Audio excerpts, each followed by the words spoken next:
हमारे channel unique knowledge for NCERT में।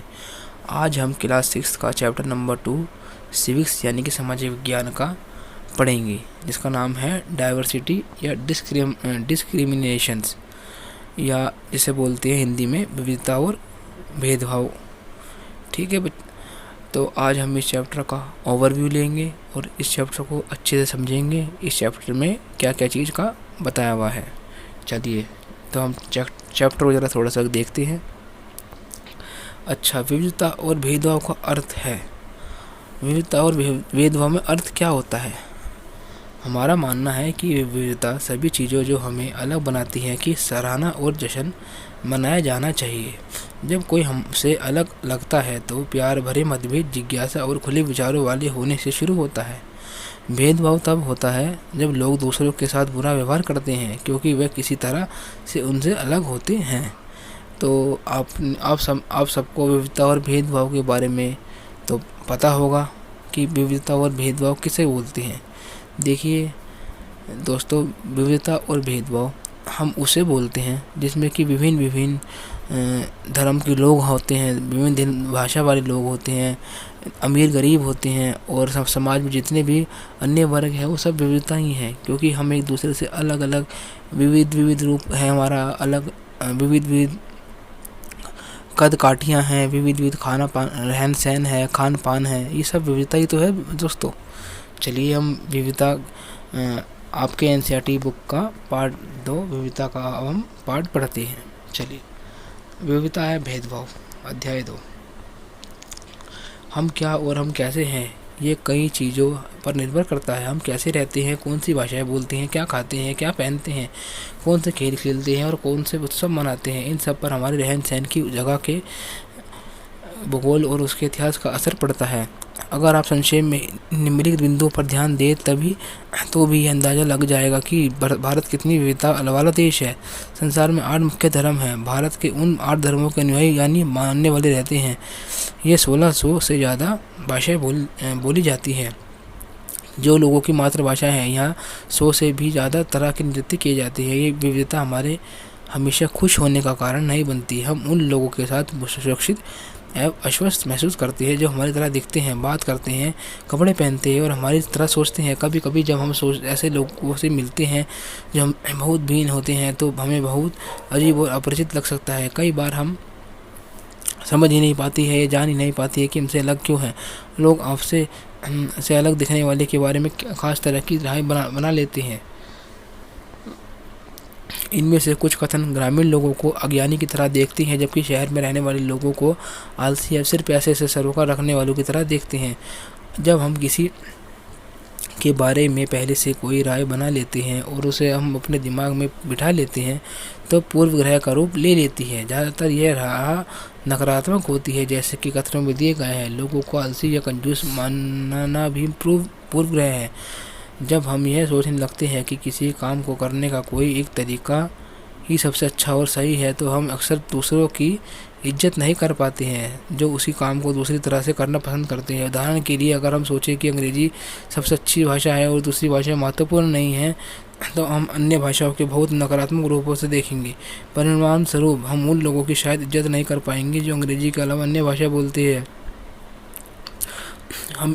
हम कई चीज़ों के बारे में पूर्वग्रही हो सकते हैं। लोगों को धार्मिक विश्वास, उनके चमड़े का रंग, जिस क्षेत्र से वह आते हैं, जिस तरह से वह बोलते हैं, जैसे कपड़े वे पहनते इत्यादि। ये कुछ टेबल दे रखे हैं कि पूर्वग्रह ये कुछ टेबल हैं कि ग्रामीण लोगों के बारे में, शहरी लोगों के बारे में। तो ये आप देख लीजिएगा थोड़ा सा। चलिए आगे बढ़ते हैं।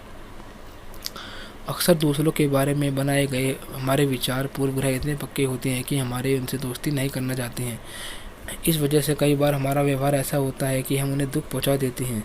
देखिए बच्चों, हमारा समाज में हम सब अलग अलग हैं। हमारी बोली, भाषाएं, रहन सहन, खान पान सब हमारा अलग अलग है। अलग अलग संस्कृति से आते हैं। कोई हिंदू है तो कोई मुस्लिम, तो कोई ईसाई, तो कोई सिख। सभी की विविधताएं हैं। सभी अन्य अन्य धर्म का पालन करते हैं, अपने उनका अनुयायी करते हैं, उनकी अलग अलग धर्मों की पूजा पाठ करते हैं। तो सभी में विविधताएं हैं। और कुछ विविधताएं रंग भेद की होती है, कुछ नस्ल की होती है, तो ये कुछ अन्य विविधताएं भी होती हैं। चलिए आगे बढ़ते हैं। लड़के और लड़कियों में भेदभाव। समाज में लड़के और लड़कियों में कई तरह के भेदभाव किया जाता है। हम सभी इस भेदभाव से परिचित है। एक लड़का या लड़की होने का अर्थ क्या होता है? आप में कई लोग कहेंगे हम लड़का या लड़की की तरह जन्म लेते हैं, यह तो ऐसा ही होता है, इसमें सोचने वाली बात ही क्या है? आइए देखें कि क्या सच्चाई यही है। ये कुछ तालिका दे रखी है, इस तालिका को हम आप पढ़ लीजिएगा, एक बार नज़र देख लीजिएगा, इसमें दोहरा लीजिएगा। हम आगे बढ़ते हैं थोड़ा। ये देखिए, ये कुछ पोस्टर्स हैं जो कि इसमें विविधता के बारे में बता रखा है कि सभी व्यक्ति एक दूसरे से कैसे भिन्न भिन्न हैं। चलिए देखते हैं ज़रा। लोग तरह तरह की बात करते हैं। मैं लड़ता हूँ, मेरी बोली के लड़खड़ाती है। इसके अलावा और भी बहुत कुछ। कभी मैं उदास हो जाता हूँ तो कभी दुखी, और मेरा मजाक उड़ाते हैं। यह नहीं अगर तुम मेरी जगह होती तो क्या करते? ये कह रहे हैं। ये बेचारे कोई विकलांग है, ये भी विकलांग है। या क्या उसका दिमाग सही है? ये भी बेचारे विकलांग हैं। तो इन्होंने चित्रों के माध्यम से बताने की कोशिश की है कि देखिए विविधताएं कितनी प्रकार की होती हैं।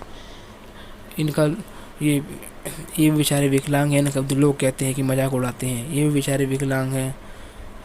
ये सोचते हैं कि हम दूसरों से अलग हैं, हम वो नहीं कर सकते जो दूसरे कर सकते हैं। इनके मन में भी कितनी विविधताएं चलती होंगी। चलिए हम आगे बढ़ते हैं। अगर हम इस कथन को लेके वह रोते नहीं, तो आप देखेंगे कि ये गुण आमतौर पर लड़कों या पुरुषों के साथ जोड़ा जाता है।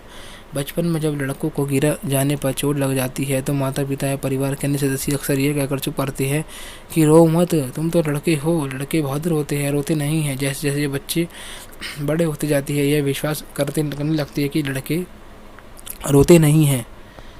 यहाँ तक कि अगर किसी लड़के को रोना आए भी तो वह अपने आप को रोक लेता है। लड़का यह मानता है कि रोना कमजोरी की निशानी है। हालांकि लड़का और लड़कियां दोनों का कभी कभी रोने का मन करता है, खासकर जब उन्हें गुस्सा आए या दर्द हो। लेकिन बड़े होने तक लड़के सीख जाती है या अपने को सिखा लेते हैं कि रोना नहीं है। अगर एक बड़ा लड़का रोए तो उसे लगता है कि दूसरे से चिढ़ाएंगे या उसका मजाक बनाएंगे। बचपन में आप भी बहुत रोए होंगे। बचपने में जब छोटे थे, बच्चे थे, हम भी सभी रोते हैं बचपने में। तो जब तो हमें शर्म नहीं आती है, पर हम जैसे जैसे बड़े होते जाते हैं, समाज की नज़रों में हम बड़े होने लग जाते हैं और हम उनके सामने रोते भी नहीं हैं, क्योंकि हमें शर्म आती है कि अगर हम रोएंगे तो वो हमारी बेइज्जती करेंगे कि देखिए कितना बड़ा है और ये रोता है। ऐसे हमें अच्छा नहीं लगता।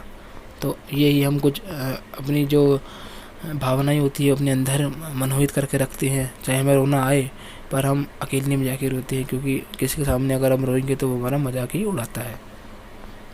ऐसे किसके साथ हुआ है कि प्लीज़ कमेंट करके बताइएगा। इसलिए दूसरों के सामने रोने से अपने आप को रोक लेते हैं। हम लगातार यह सुनते रहते हैं कि लड़के ऐसे होते हैं और लड़कियां ऐसी होती हैं। समाज की इन मान्यताओं को हम बिना सोचे समझे मान लेते हैं।